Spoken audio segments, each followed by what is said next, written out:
Hello my fellow investors and welcome back to another stock analysis video. Today guys, I would actually like to cover a company that I actually just found out while I was just browsing Seeking Alpha, and I realized that, well, this company was actually fairly low today. And then I did my research here and there. I took a look at a quick overview of all their fundamentals and I'm just like, what am I looking at?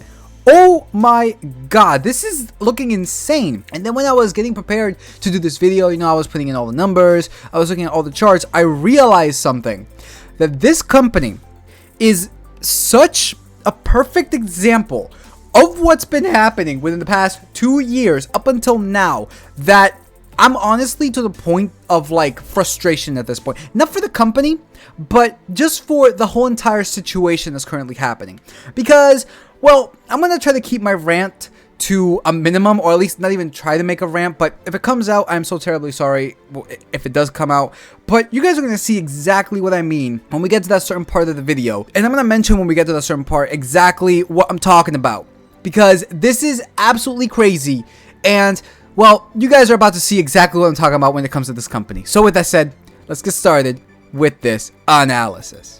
Alright guys, before we actually get on with this company, I would actually like to show everybody exactly what they do, because most likely you own some of their products. I would argue to say that you probably own some of their products, especially if you are a homeowner. Essentially guys, they make generators, and they also make like transfer switches. You got here Generac 5 hertz generators, you got water pumps, you got pressure washers. So they make a lot of good things for like storing power and like just moving liquids around. Essentially what they do, and it's the kind of industry that obviously you would have like at your house, business, or whatever. I mean, they even have it right here, home, business, industrial applications. But it's not something that you would essentially just be like, oh yeah, no, I'm gonna buy specifically from Generac, right? It's not like, oh, I'm gonna buy an iPhone because Apple, right? It's more like, yeah, I just need it, sure, why not, I'll get it. There really is no cult behind this company. So this is essentially what they have, guys, just generators, which is very, very useful, especially if you plan on living in a very, very rural area like I plan to do in the future. So with that said, let's actually jump now into the calculator. We got the ticker symbol for GNRC, market cap of almost $6 billion, a PE of 14, and a share price of $92.88. Okay, now I'm getting to the part that this is getting really frustrating. So let's actually come over here to their share price, guys, because on the 1 year, guys, take a look at this, 73.87%. On the year to date, 73.3%. Okay, 52-week ranges, $89.90 to $377.71. This company has fallen almost $300 in the 52-week range. And the reason why this is important is because, coming back here to the graph, look at this in the 5-year. Look at this in the 5-year. This company, the peak of it wasn't even $377. It was $503.52. Look at this rise from 2020, essentially from the bottom of 2020, the pandemic at around like ending of March, beginning of April. And look at when it peaked. October 27, 2021, almost like a year later, right? A year later. And this is what I'm talking about, that this is one of these companies that very, very much hyped within the span of 2020 to 2021. And people that probably bought it at around like this area and saw this massive surge at around like the $500 mark over here, the narrative was probably, this company is going to be a $600 stock. This company is going to $700, $800, $1,000. A year later, $89.90 at the lowest, current share price of $92.90. This is the perfect example of hype. This is the perfect example of how you can overpay for something. I just did a Tesla video, and I got not a lot of hate for what I was expecting, but to all those people who are very, very pro Tesla, which by the way, I like Tesla. I even said in the video several times, they make cool cars. Their stock price is overpriced. There is nothing else for me to say. All those people who say this will never fall down to like $25 to $50 or whatever. Congratulations. Here it is. Here's a perfect example as to a company that went from $500 to $89 $29.90 in 1 year. This hype that occurred right here from 2020 to 2021 has to stop. It needs to stop. It really just needs to stop, because like people who are milking this hype on Tesla, on AMD, on Shopify, on all of these companies that just don't have the fundamentals behind to have this kind of valuation, or at least at the peak. They're trying to keep milking this cow to the point that the cow's udders are about to just evaporate, to turn to dust at this point. And this right here is a perfect example, because if you would have told me that from the low, if you would have bought right here at the very, very low bottom of $84.66 in April 2nd, 2020, if you would have held throughout this whole entire rise, you're telling me that you would have sold at the $505 mark with the narrative of like, no, it'll go to 600? No, you probably wouldn't have. You probably would not have. There's just no way. There's just no way, because in your mind, this is going to $1,000. And yet what actually happened, the valuations weren't there and this company crashed down to COVID lows. Take a look at this, COVID lows, guys. Okay. So I'm sorry for the rant. I try to keep it as nice as possible, but this is what really annoys me. When I have people telling me that, no, you don't understand Tesla. No, you don't understand. Like, I got a comment a couple months ago on AMD, on my AMD video, saying AMD will be 200 by next year. I will bring up that same exact comment a year from when that video was posted to see if AMD is actually $200. If it is, I will eat my words on video public. If it's not, I really do hope I get an apology.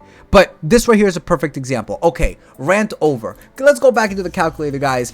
This company does not have a dividend, which means that all of their cash was going straight into themselves. Now, let's come into the fundamentals, starting, of course, with the net income. 5 years ago of $157.8 million. 1 year ago of $555.5 million. That is an increase of 250% on the 5 year. And take a look at this, consistently increasing as well, year over year, with not that many outliers. The biggest outlier I can see is 2 year ago to 1 year ago. But overall, guys, I'm actually going to have to give this like an 80%. Coming now into the free cash flow, we do see a couple of bumpy rides here and there. 5 years ago, 224 million to 1 year ago, 301.2 million, with a peak 2 years ago, probably because people were at home, they needed generators, they needed power. So that's perfectly explainable. But if you just ignore this 2 year ago value, which is an outlier, they really only had one dip.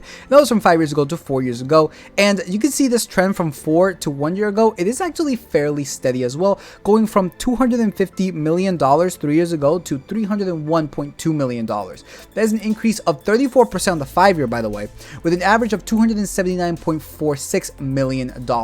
I'm actually going to give this, guys, like a 50%. Actually, no, I'm going to go a little bit higher. I'm going to go with like a 60%, just because this is still consistently increasing, as you can clearly see, if it wasn't for this 2 year ago value. So I'm going to give it the benefit of the doubt. Let's say 60%. Looking now at the revenue, 5 years ago of 1.7 billion to 1 year ago of 3.7 billion, increase of 122.53%, with a really nice steady increase as well. A big outlier from 2 to 1 year ago, but aside from that, not too bad. I'm going to give it the same thing as I did for the net income, an 80%.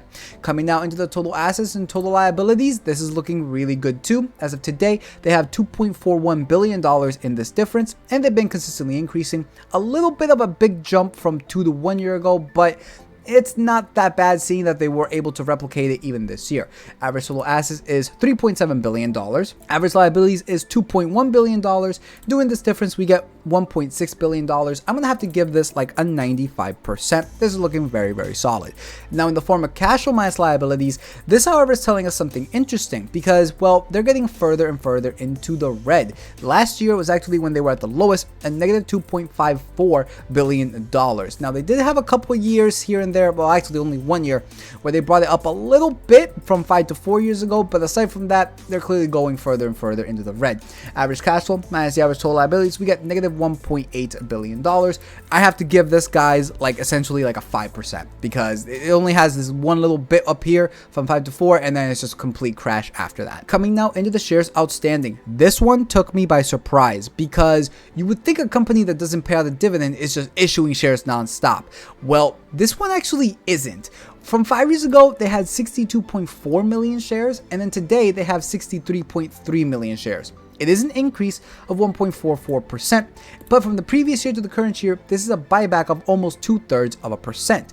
Now, what's interesting here is that, well, they essentially brought it up from 4 to 3 to 2 years ago, and then from 2 years ago to 1 year ago, they brought it up once again, but from 1 to today, they brought it down a little bit. And honestly, that increase wasn't even that high. It was probably due to the fact that they just figured that the share price was high. I mean, $500. I already went on my rant, not going to do that again. But $500, they probably figured this is way too overpriced. Let's issue shares and not take on more debt. So I think that's perfectly explainable. It is still a decrease though, but 1.44%, guys, is absolutely nothing. I'm gonna have to give this I'm actually going to give this like an 80%. This is not too bad at all. And now coming into the cash and equivalents, they currently hold $230 million with an average of $286.37 million. And now looking at the overall grades, we gave the net income 80%, free cash flow 60%, revenue 80%, assets minus liabilities 95%, cash flow minus liabilities 5%, and shares outstanding of 80% for an overall grade, guys, of 69%. Now, 69%, 70%, tomato, in my personal opinion, you could pretty much increase this number by 1 if you were to just increase the shares outstanding to like 85, or net income increase it to 85 or whatever, right? It's just depending on what you like. To me, 69 and 70% are essentially like the same thing. It is looking very decent. All right, now let's come over here to see if at the current share price of $92.88, which, by the way, let me just say that one more time, it did fall from $507 to $92.88. Just pointing that out one more time, just so that way people in the back who weren't paying attention the first time actually heard. Guys, let's actually make some revenue growth assumptions, predicted share buyback, and the required rate of return to keep it the same at 10%. Let's come over here to the growth tab, seeking alpha. We can see that the forward is estimated at 20.5. So I personally don't believe that that will happen. I think that, especially with the economy the way that is, apparently inflation is coming down, but we're obviously not seeing that, at least we're not feeling that. The numbers say so, but we're not feeling it. I'm going to be severely conservative when it comes to this. I'm going to go 10% for the low one, 12% for the median, and 14% for the high one. Now, for the predicted share buyback, they have been issuing here and there, and they've been buying back here and there. So I'm going to go with -1 for the low one, 0, meaning that they won't issue or buy back, and that they'll buy back 1% for the highest assumption. With this, we get the target share prices of $85.31 for the low assumption to $99.23 for the highest assumption. Adjusting for debt, this does come down though to $69.20 all the way up to $82.80. Adding a margin of safety, 5, 10, 15%. This is now between $58.82 to $78.66. So I'm looking at this and I'm just like, this is looking like a great buy.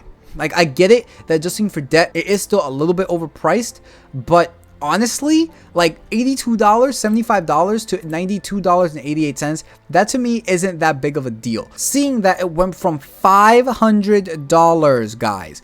If I would have given you these numbers, if anybody would have recommended this company back in October of 2021, and I would have told you, no, this is looking expensive, this isn't worth $300, this isn't worth $500, the people who would have just been on the euphoric hype would have been like, no, you're wrong, this is going to 1,000, no, you're wrong, this is the future, blah, blah, blah, blah, blah. Based off of my assumption, you can clearly see that's actually looking like a pretty good price to buy it now. And in fact, I might even put this one on my watch list to sell cash secured puts in, because it doesn't have a dividend, but it might be pretty good for the cash secured put and covered calls wheel strategy. So if that ends up happening, be on the lookout, because, well, I will make a video about this company when I do sell that cash secured put, and I will inform all of you guys about it. But as always, guys, as I always say in every single video, every investment is the present value of all future cash flow. So please have this calculator, make your own assumptions, right? Make your own assumptions, because if you believe that they'll do, let's just say that they'll buy back 1, 2, and 3% of their shares in the next upcoming years, now we're actually $87.03 to $101.25. So it really just depends as to what you believe this company will do in the future. I think their industry is very, very good. I like their industry. I'm all about energy and power and power storage and all that stuff. So I think they're going to be fairly applicable in the future, especially with people moving to more and more rural areas. So please have this calculator and see what valuations you get. You guys can also have my book value calculator, my re-evaluation calculator, and a dividend tracking sheet, which isn't applicable to this company, but it still tells you the capital gains and losses and total returns as well, if you guys do not want to log into your brokerage account all the time. I know it can be very, very tedious. So you guys can have all of this for free. All I'm asking for in return is just help me grow my channel, like, subscribe, comment. Thank you so much for your support. I really do appreciate it. All in all, when it comes to Generac, as I said, it doesn't pay a dividend. That's the only thing that kind of is putting me away from this company. Not entirely. Obviously, a company is worth more than just a dividend. I'm not like Kevin O'Leary that's just like, oh, if it doesn't pay out the dividend, I'm not buying it. I'm like, well, no. They can still give you value in other ways. But I'm personally going to probably do a cash secured put strategy and a covered call strategy for this company in the future, because honestly, at the current price, it's kind of a company that I would like to own, honestly. Like, I really, really would. So we'll see what happens with that. But anyways, guys, that pretty much does it for this video. Like if you like, comment, subscribe. You guys can follow me on my YouTube sites. Link in the description below. So with that said, peace out. And I will see you all in the next stock analysis video.